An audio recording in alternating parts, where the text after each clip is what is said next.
Hello everyone, আশা করি আপনারা সবাই ভালো আছেন। আজকে আপনাদের যে বিষয়টি দেখাবো সেটি হচ্ছে ইয়ানমার AG600 গাড়ির কাছে যে মেইন শেপটি এসেছে এখানে, এটির ব্যারিং সম্পর্কে।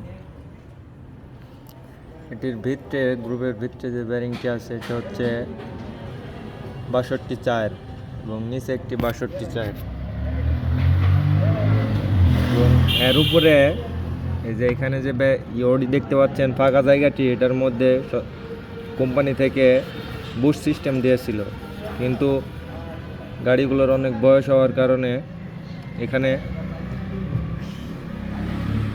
বুশ বাদ দিয়ে ব্যারিং সিস্টেম করে দিয়েছি। আপনারাও এই সিস্টেমে ব্যারিংগুলো লাগালে সিজনের মধ্যে আল্লাহর রহমতে আর কোনো সমস্যা হবে না।